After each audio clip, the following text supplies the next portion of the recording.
Welcome to Homeschooling for Spirituality. The Flow is a delightful mix of insight, divine inspiration, and humor, where wisdom meets earthiness to help your ongoing spiritual growth and transformation. Follow the flow of enlightenment and explore everything spiritual through the deepest self-inquiry, as student Lisa Berry asks Master Spiritual Teacher G.P. Walsh the kinds of questions you would ask an elder, a wise man, or a sage, and receive direct, simple, comprehensive, and deeply human lessons and teachings. From transcending the experience of separation, releasing old conditioned patterns and wounds, and alleviating suffering, to demystifying esoteric practices and revealing one's true purpose and innate freedom. Welcome to the flow of enlightenment. Transformation is all there is.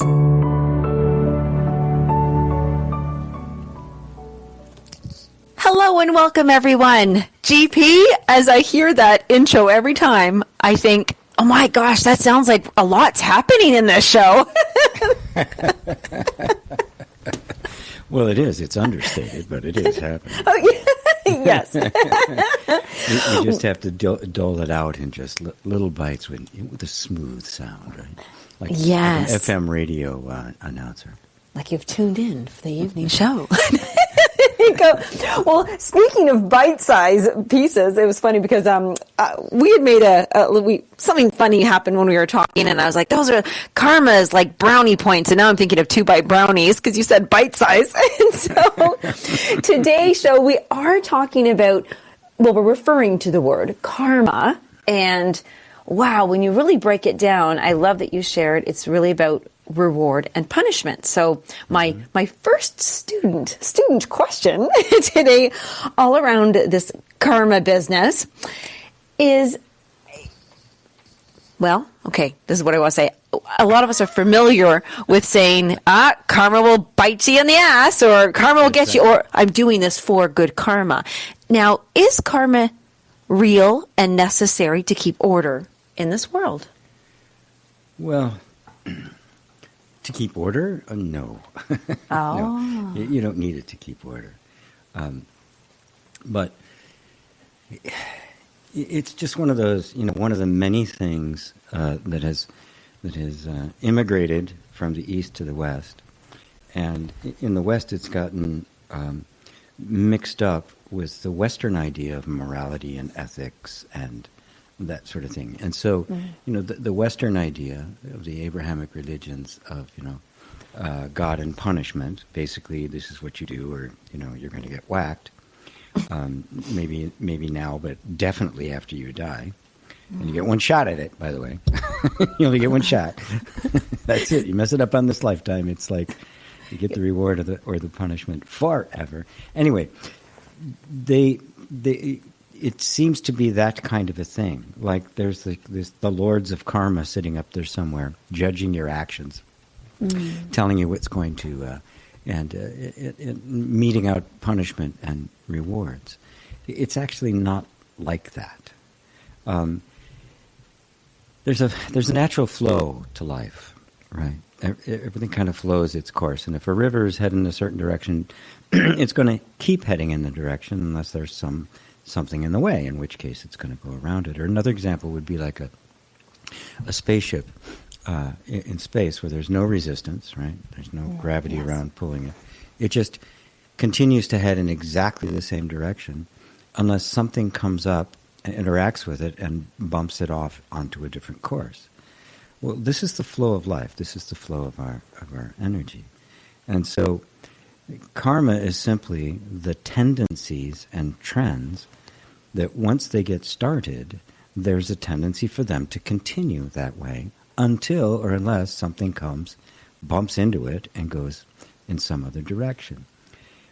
The thing that comes up for us, especially here in the West, is that we're always wanting the best things to happen, so we're trying to figure out how to do it. So we want to control this flow to go in the direction that we want it to. Yes, I like that. Yes, yeah, and it's like trying to make the river change its course. You're just going to get really wet. Hey, that's true. Now, you just made me think of something. When and funny, they start with a k each. I love that. But when people it isn't going the way they like, a lot of people will say, I'm cursed, and they think, so is sometimes when we look at that, it's because even if somebody else says, I'm cursing you, is it our awareness of what momentum is currently happening that continues and perpetuates that flow? Yes, absolutely. There's this. We become aware of it. We become aware that there are things going on in our lives, and we don't seem to be able to change them. Yeah, right? Exactly. Yeah, they're stuck like that. Because the momentum is stronger than our intention or our effort. It really is all about the focus of attention. I mean, if you've got a bad habit about something, right? It's going to take some effort to change that habit. Yes. It's going to take repetition, right? Because the momentum that we all get, everyone has it in their life. There's certain tendencies, they just get repeated over and over again, so they become very strong. Right? They get kind of ingrained in us. So how do you undo those, or how do you change those? Well, you can't just decide one day, okay, I'm going to manifest a car or something, and the car shows up. Because you've got all of these thoughts, emotions, and sensations, the sum total of our experience, all headed in this direction with a certain amount of force. Right? So if you're going to change that direction, there's no way you're going to turn it on a dime. A human life is like a huge ship. Right? You start the process of turning, right? And it could take a half an hour to change one, or an hour to change the direction of that ship. Well, your life is a whole lot bigger than any ship, no matter how big it is. And so there's enormous amount of momentum and patterns within the nervous system going on, and a lot of it we're not even aware of. Do we use Western? Let's go with Western for a second, because we do need to break down between Eastern and Western. But in the Western world, do we kind of look at karma like it's like brownie points? We'll add them up, and if we get enough good ones, we can turn the ship faster in the direction that we want. But if we do something bad, then 2 steps behind, turn backwards 2 steps the other way, wrong way. Well, yeah, and that's not merely true in the West. That's also true in the East. Oh, okay. They just see it. They see it differently. They don't see it in terms so much as as judgment or pejoratives or crime and punishment kind of thing. They see it as being you're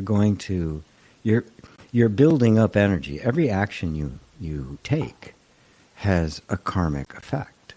There's no such thing as an idle action. You cannot separate any action you do from every other action you do and every other action you're going to do ever in the future. It's a constant series. So everything you do is moving the trend or the direction of your life in one direction or another. You just do it enough times, especially unconsciously and unwittingly, it just kind of takes over. It's like a rock rolling down the hill, right? Get out of the way. Don't try to stop it. So what people of all cultures try to do is to try to change the little behaviors, recognizing that it is just little things, one thing after another and consistently, in order to get a better outcome, in order to get a better life. In some cultures it means I'm going to be reborn in a higher class or caste, right? I'm going to have the opportunity to be reborn. I heard one guy say, is it possible for people in the West, you're asking some sage, to get enlightened? He says, no, best they can hope for is live a good life and get a rebirth in India. Okay, thank you. It's not quite that bad. And so in the East, they have this idea of building up merits.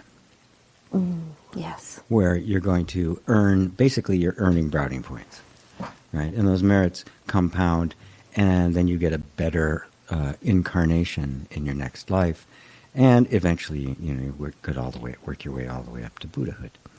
And so, in most of the Eastern religions, including Buddhism, other than Zen, this buildup of merits is is kind of the deal, which is a good thing. I mean, it's actually a gentler way of creating an ethical or moral system that a culture can live under than, the crime and punishment model of the West. Yeah, it helps us to be more mindful. Absolutely. Yes, Absolutely. And even like you're a little kid. Like if you're good, you'll get dessert. Like that. It's not a terrible thing, but does it take away when we have this firm belief about karma? Can we let it actually take over our decision making for us in a way that we're giving up our power to believe in karma? Well, Carl Jung made a very interesting statement. He said, "I can do as I will, but I cannot will as I will." I cannot It's will as I will. deeply profound to ponder, well, where are my decisions coming from? Well, Yes. the decisions are also being moved by karma. That's also part of the momentum, your whole thought process, the emotional process, the gender you have in this life, all are a result of karma. That's all the flow of the energy. The flow of the entry. Okay, hold on. I got to break that down. Hold on.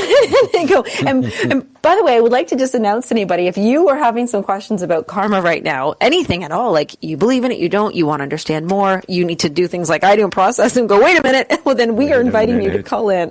Yeah, like, wow, wait, help me out here. So give us a call. Dang minute there.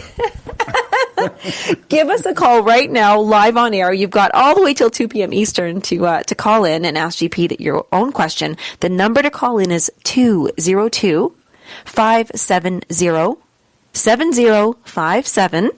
And if you don't catch us this time, but you're like, I really want to ask a question, just email us at questions@gpwalsh.com. Even if the show is over and we can still address it, in the group or something. But when you say that about not just gender, I wasn't stuck on gender, but that's a big decision that I think that you have really no, like, hey, you're born. Is it, sorry, now I'm kind of lost that one. Is it the lifetime I am now, is any of my karma, quote unquote, building up for what I'm going to be next life, should I come back? Yes. Everything. Because it's a flow. Because it's a constant flow, yeah. And it can go in any direction whatsoever. There is more to it, but we'll get to that in a second. It's kind of fun to just kind of look at it from this point of view. Yeah. Just look. Everything you've done, right? Every cause creates an effect, and every effect becomes a cause. I mean, it's an endless stream, right? So everything is both a cause and an effect simultaneously. Yes. So what this moment is always present in the next moment. Every decision I make, no matter even if I'm making it consciously or unconsciously, whether it's karmic or enlightened, it's going to affect the next moment.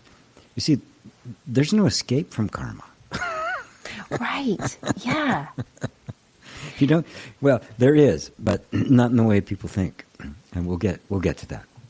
Yes. But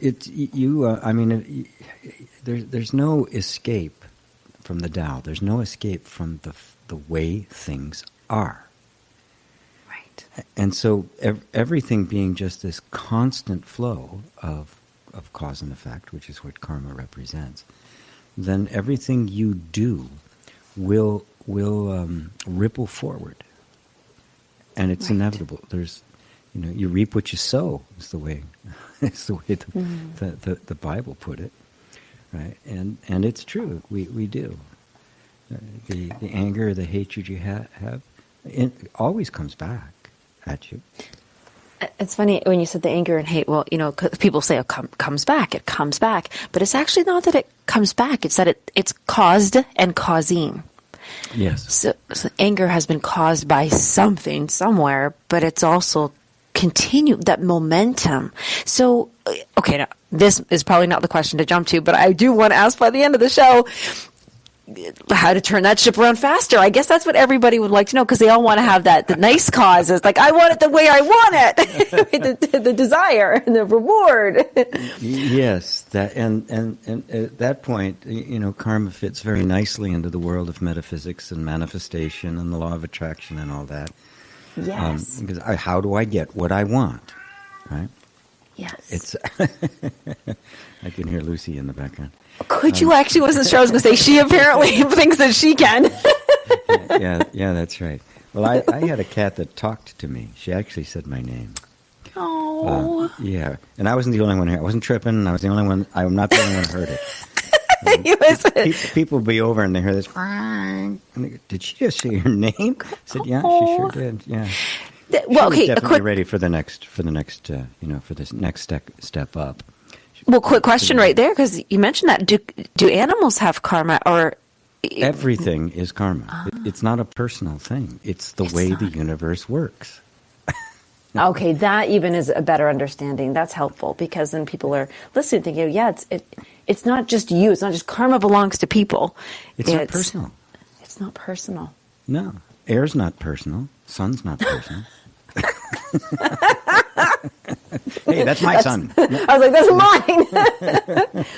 Well, ownership really comes into karma, I think, too.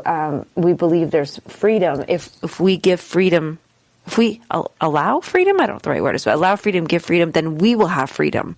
But that's kind of not how it works. That's what I want. So when we come back after break, I want to talk about tit for tat. There we go. Because you're like, okay, wait, that's what we're doing when we come back. And a final, not final, but another invitation to anybody when we do come back from commercial, give us a call at 202-570-7057 and ask GP your karmic question.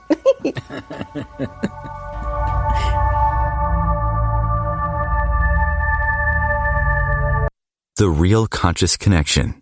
OMTimes Radio. IOM FM.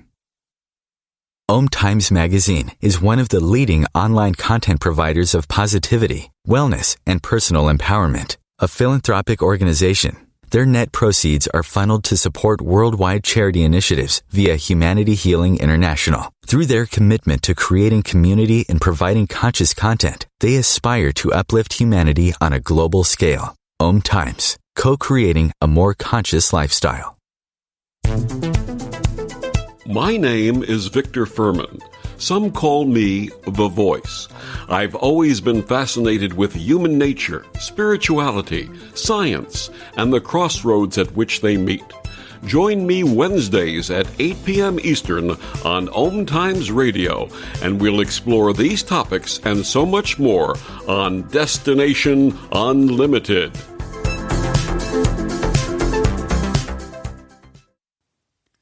Touch, move, and inspire. Sharing your story of how you overcame your deepest struggle will serve as someone else's survival guide. You are ready to get the book out of your head and onto the page. I'm Jocelyn Bellows, host of Breakdown to Wake Up, a live stream show dedicated to sharing personal journeys of men and women who have traversed through mazes of uncertainty, dark clouds, and dishonoring themselves, and the lessons they have learned along this path of what one can accomplish in our own self-discovery.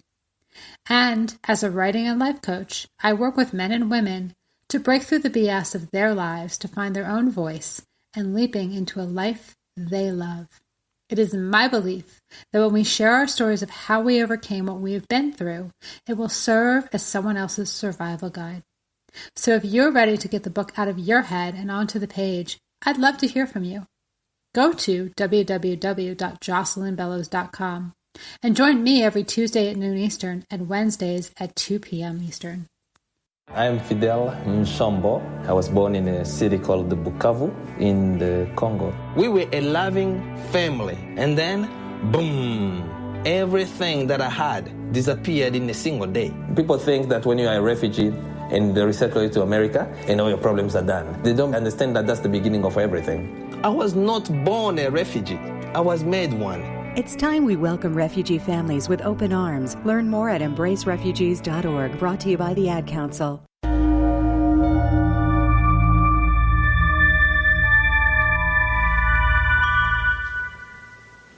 Welcome back, everyone. We are talking about karma here on the Flow of Enlightenment, which is the flow. Lots of flows. And okay, I want to jump into that. Yeah, tit for tat here.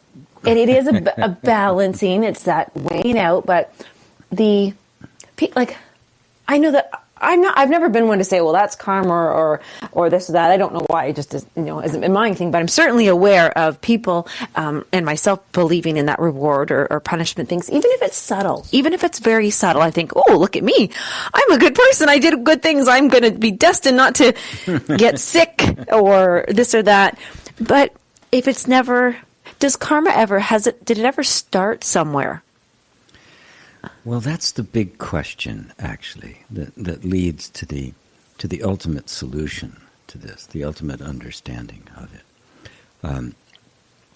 And first off, that whole idea just kind of seems to fall apart. I got a question in satsang, and I took the excerpt from the satsang, my answer to it. And it was, why do innocent people suffer? Yes. Now, it's not enough for us to just say, well, that's their karma, right? Which can give us an excuse to be totally indifferent. Because that indifference will create our karma, and we'll find ourselves in the same position they are at some point, right? Right. This is why compassion, well, there's two techniques that are used that are the closest to a way of actually getting some freedom from it. Not the ultimate freedom. One is compassion. The other is a thing called karma yoga. Oh. And compassion is simply taking on, being willing to be with the suffering of others. And doing what you can to relieve it. And if you can't relieve it, to simply be with it. The open-heartedness of compassion is really the highest state that we can be in. And karma yoga is the practice of action with no attachment to results. So what you do is simply whatever's needed in the moment, right? Whether it's doing dishes or taking care of your kids or going to the grocery store, you simply do it without any expectation of what result it might bring to you. This severs us from this idea of trying to create my own future, trying to make something happen, trying to make things the way I want them to be, which is based really on the ignorant notion that somehow you even know what that is. Yes. Now, okay, on that one though, action without any attachment of results, even if it's quote unquote a bad thing, like some people go around doing crimes. Well, what's the intention behind it? Intention. I'm going to rob this bank with no attachment to the results. God no. I mean, they're robbing the bank to get the money. Right, but they may need the money for the surgery, the operation. Can we it's justify pretty complex, it? isn't it? It's pretty complex. The guy who robs the store to get some food for his kids is not the, I mean, he's in jail, but the CEO who, bankrupts, lays off 10,000 people and destroys a community, he gets rewarded with a bonus. I mean, it's all very distorted. But they're both acting out according to the particular karma, their particular understanding of the way things should be. And we can have much more compassion with the guy trying to feed his family than with the CEO trying to raise his stock prices. But the energy is actually the same. There's this attachment to the results, and it's subtle, it's nuanced. It's not like you can make just a rule that's cut and dry.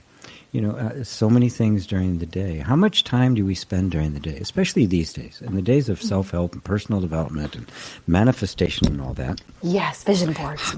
How much time do we spend trying to fix ourselves, trying to do something to ourselves, trying to change our thinking, raise our vibration, in order that we get some kind of a result?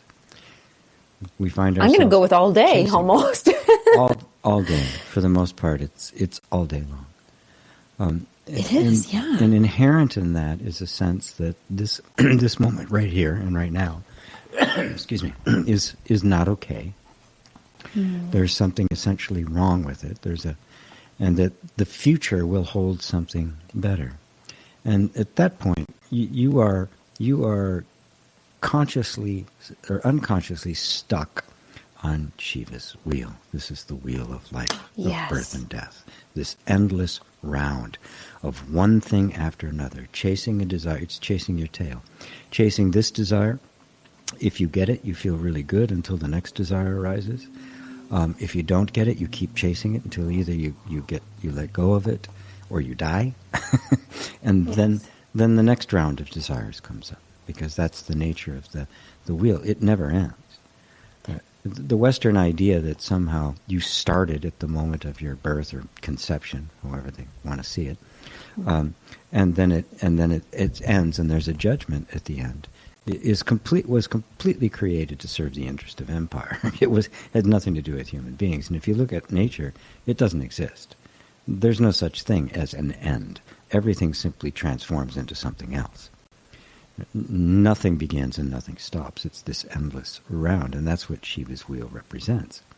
And that's what the Hindu Trinity represents, which is Brahma, the creator, the creative energy, the beginning, right, the cause; Vishnu, the sustainer, right, it maintains a particular form for a bit of a changing over time; and then Shiva, the destroyer, in which the whole thing collapses back into its essence, and guess what? It happens again.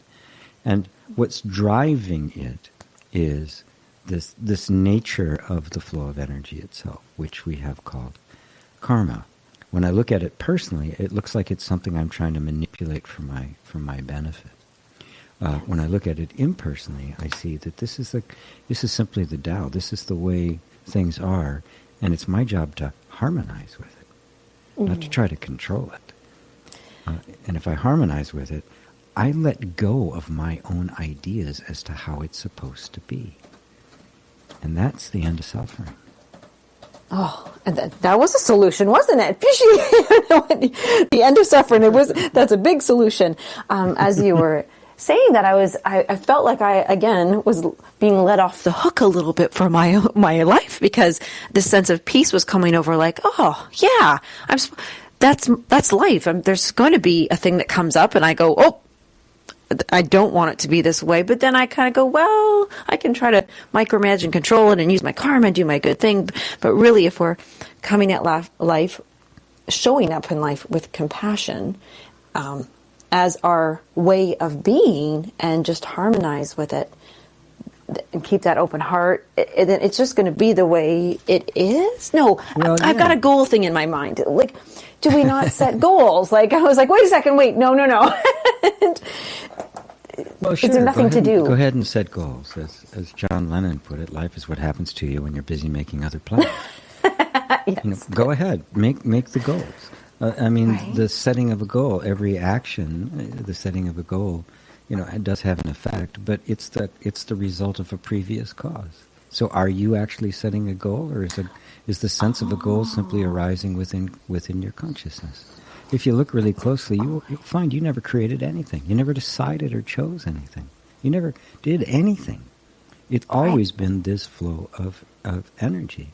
And our identification with a part of that flow makes it seem as if there's this flow of life, and then there's me, right? Like there's this universe, and then there's me. The universe is everywhere except here. Right, yes. So, if somebody, okay, let's just take, I don't want to use me, so let's use somebody else. We had some callers call in before, and they mentioned about looking for a relationship. And so she's waking up, and her goal is, I'm going to find the man who's good to me, and I love, and I'm happy, and it's a beautiful relationship. Mm-hmm. And it's her goal, and it's been her goal for a long time now, because it's not happening. Karma, cursed, all those things. Yeah, all that stuff. But did she really even set the goal of finding someone she loves? No, because it's just a momentum from all of her flow of life. Yes. That can seem, to the ego, that's very debilitating. Yeah, because right now I'm like, oh, she... WTF. I hope she doesn't this one. Well, yeah. And you can say, you mean I'm not going to get what I want? Right. That's what I hear. That's what everybody hears, right? No, you are, right? You're harmonizing with what is, and when you harmonize with what is, the suffering disappears. It doesn't say you're gonna get it or you're not going to get it. right? It becomes a sense of intelligent, conscious disattachment that makes this moment okay, relieves you from the suffering of not having, and then simply opens yourself up to the blessing and the richness of this moment. And if you're to look at it from the point of view of the metaphysical approach and all of that, isn't that the best vibration in which something like that could happen? Mm-hmm. I mean, it's paradoxical, but the best condition under which for something to manifest is the condition is where you don't care whether it does or not. Right. It ceases to matter because you have the very thing you're really after, which is a sense of contentment in this moment. And whenever we think something other than ourselves, something out there, some experience, a relationship, a state of mind, enlightenment, right, is the answer, then I'm in this, I have projected outside of myself something that only I can give me. Yes. And then I become, it's the carrot and the donkey. I'm just going to chase that thing forever. And even if I get it, it won't matter because it doesn't have what I'm looking for. Right. This is the way out of karma. Right?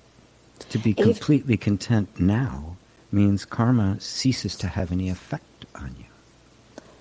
So here's an interesting one if about being content and realizing that we have it, it's in us, it is us, is the person who's sitting very I'm going to go into ego world, that we're sitting here and we've got diabetes and we're checking our blood sugar every 3 hours, being reminded that we have this disease. And is it now not, we don't want it to, we're not just saying, I'll be happy with it. There's a gift there. There might be, but you can't control it, so don't worry about your blood sugar. So we're not saying anything like don't take action, are we?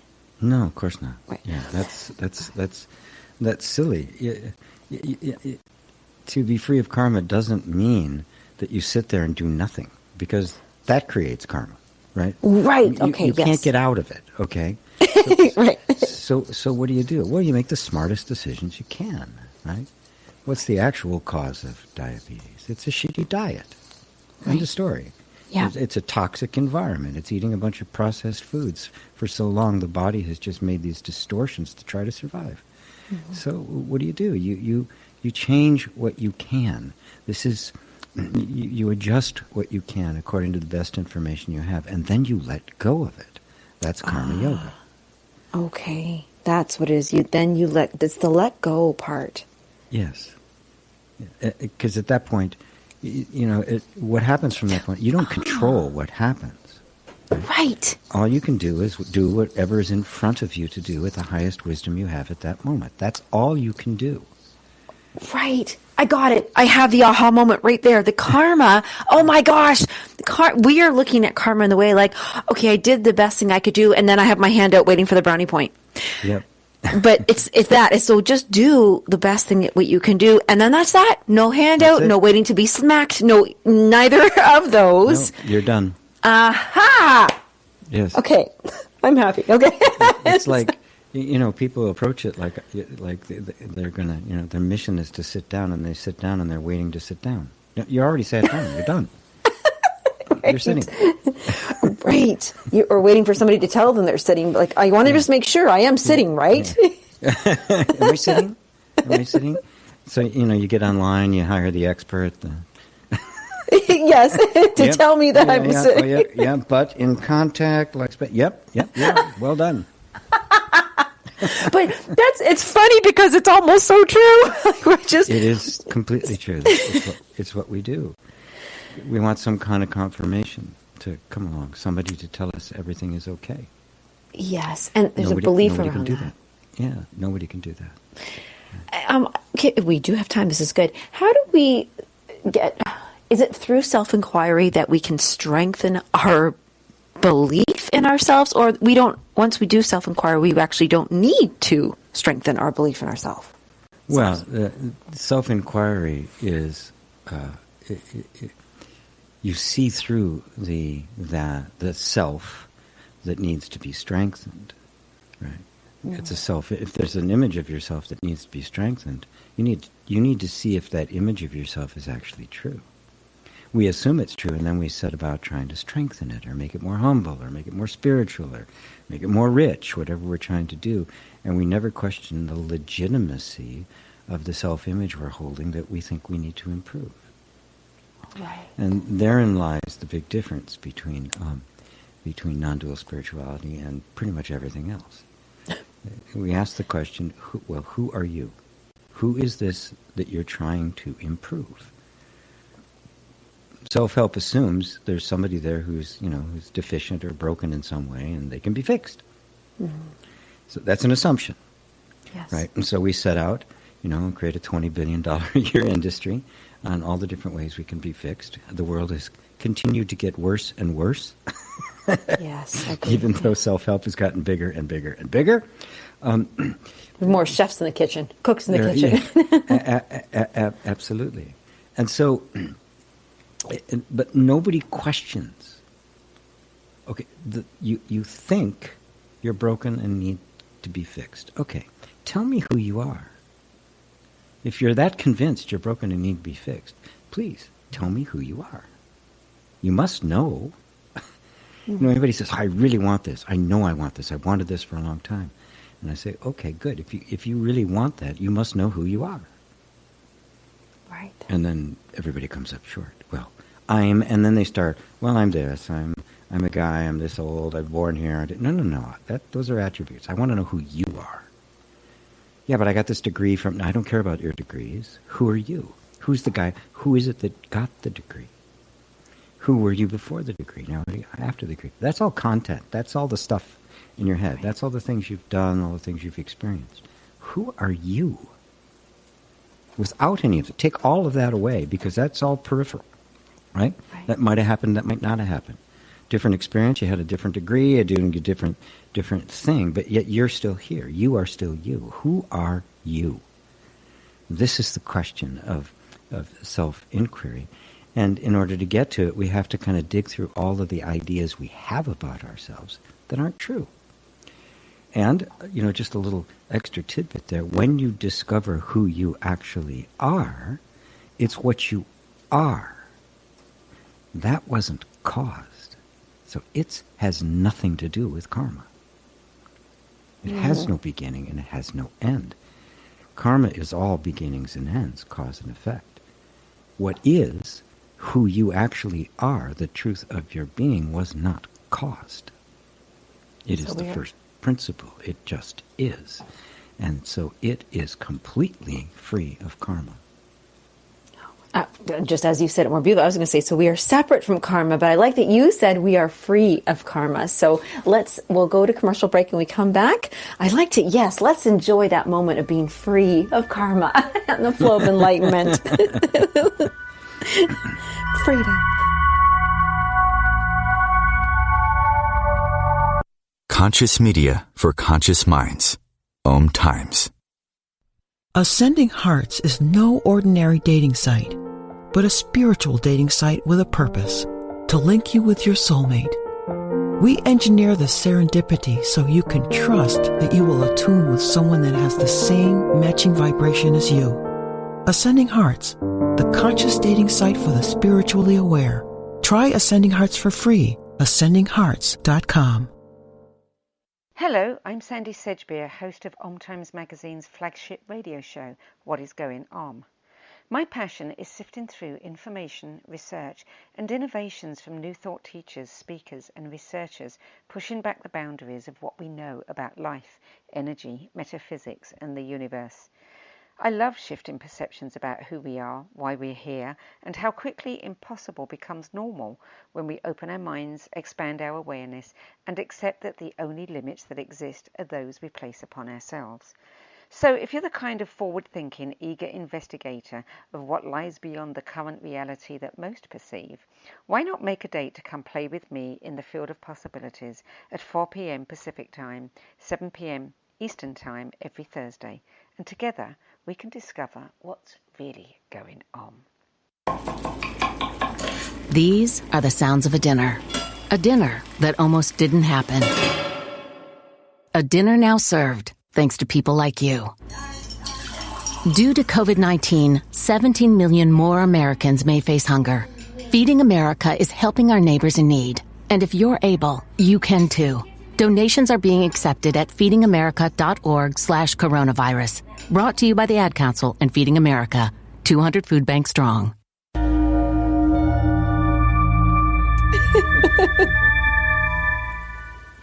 Oh, welcome back to the flow of enlightenment, everyone. And now, well, we won't share that one, but what I will say is that we were kind of giggling over the commercial break there because not trying to, but learning that the yoga of karma, how to allow and just say, yep, what's going on, no matter how shocking, embarrassing, funny, bad, good, even good, and which is one of the 4 agreements. Don't take it personally, whether it's good or bad, you know, and that's an interesting one. So, let's do, well, not an exercise, but a thing like, so I'm cooking, I'm cooking dinner, and the phone's ringing, and I missed the garbage truck, which happened last Tuesday, by the way. You know, things are happening, and then you think, okay, but I'm supposed to just accept it? Like, no, it was supposed to? No. Is there a difference between it's supposed to happen and it happened? There's no difference. If you just see it as just happening, the idea that it's supposed to happen, you know, and then there's the idea that it's not supposed to happen, right? Right. And we're for the most part, we're stuck in the idea that it's not supposed to happen. That's right. Why? Because I don't want it to. I mean, that's what it boils down to. But it happens. Everything just happens. And, you know, the whole idea of cause and effect and the chain of causation and the karma, it's so infinitely complex. It's not linear, right? Right. I mean, everything happening in the universe makes this moment happen. I mean, everything. You know, this moment could only happen because the universe is the way the universe is. Period. So it is this infinitely complex, multidimensional interrelationship, which, when you really see it, you see that it's actually one big functioning thing. It's one essence. It's one being, really, of which all of these are different aspects. And it's that oneness that actually holds it all together. And so the practice is always harmonizing with what is, letting go of what you think should be, and harmonizing yourself in mind, body, and spirit with what is. That means dropping your story, dropping your ideas, dropping your goals, dropping your aspirations, dropping your desires. This is what it's really pointing to. It is, and dropping blame too, and I love that you went on all the positive things, but yes, responsibility, dropping even all the yucky things like guilt. Guilt. What guilt and shame can there be when you realize you never did anything? It all just happened, right? Everything you've ever done has always been the result of that's happening. Becoming conscious doesn't mean we get control over it. Becoming conscious means I recognize it and I harmonize with it. Recognize and harmonize. That's right. There's a show title. Yeah.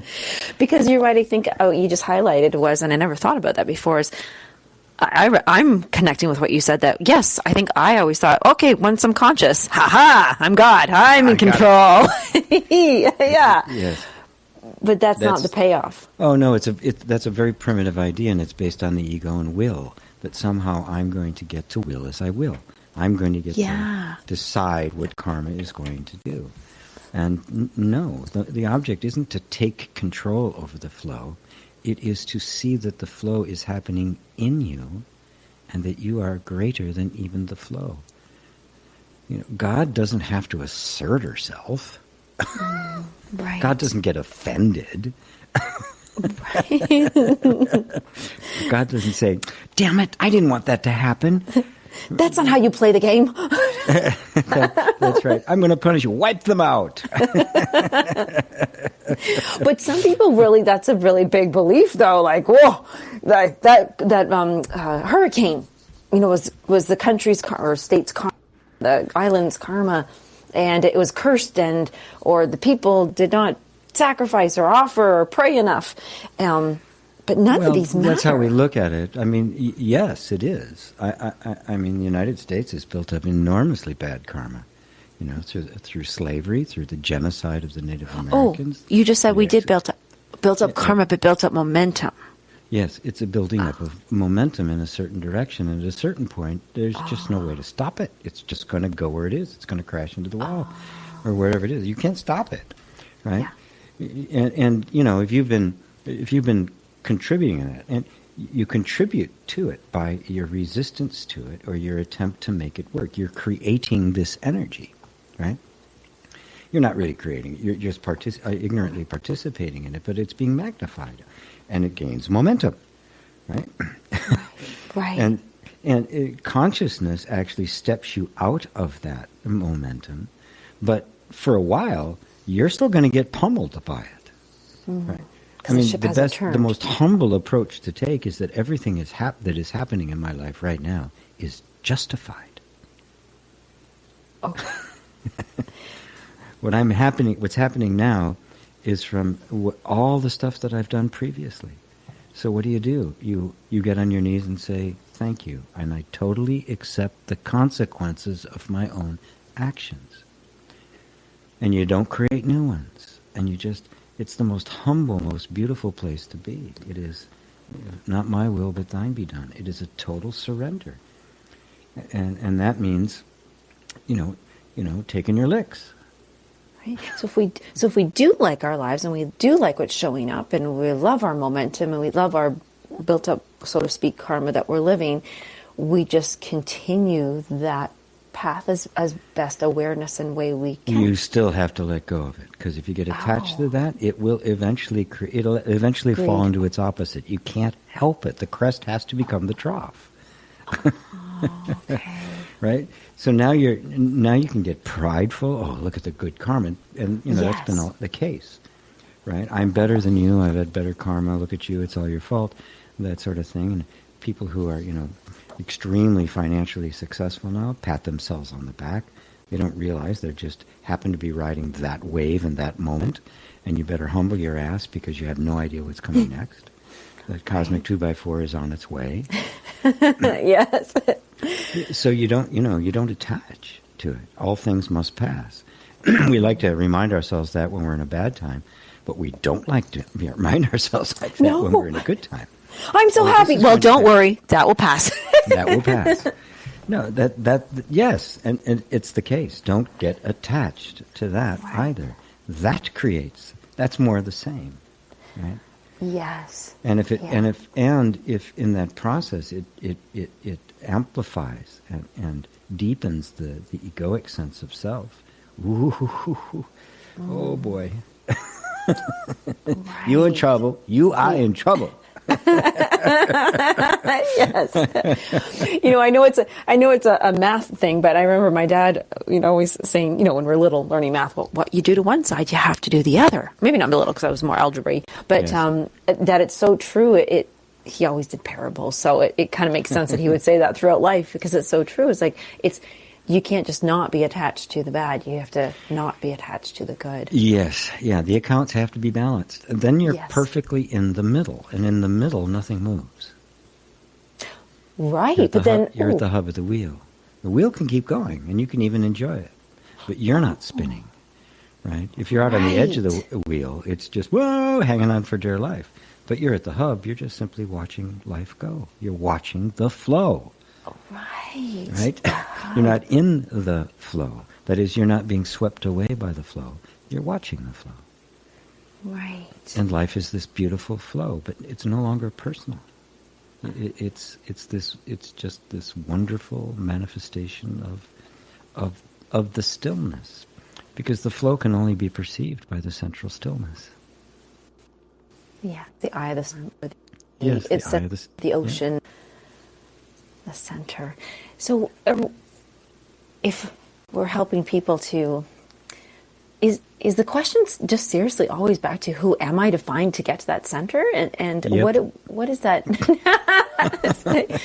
So here I am, and I'm going, well, if I almost feel like there's no answer, but there is. Like, so if I sit with myself, like, oh, who am I? But what you've directed, what I've learned as a student thus far, is that it's first for me to figure out what I am, who I am not, and who is not real. Yes, because the truth is, there is no answer to the question, who am I? That is, there's no cognitive or discursive answer. You are the answer. You're the answer to all your questions, yes. But in order to get that, we have to break our habits of objectifying ourselves, of thinking of ourselves in terms of something else, of the various reference point, I am this or that.